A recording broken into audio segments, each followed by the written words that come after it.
É a parte mais dura. Pessoal que estão descalço, ó, tomar cuidado que tem uma pedra pontiaguda bem aqui, ó, tá bom?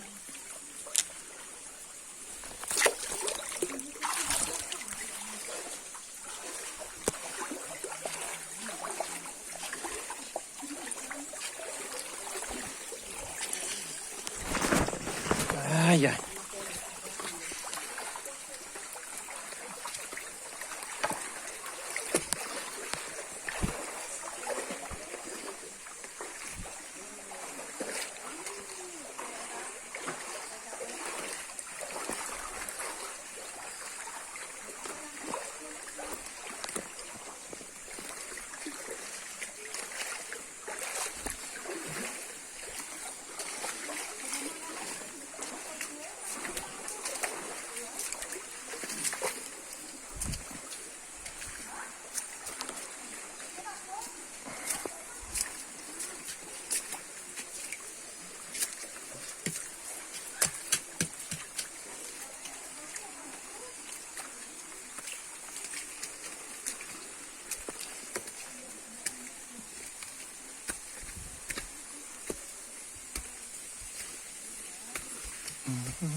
É, caminhada na Amazônia.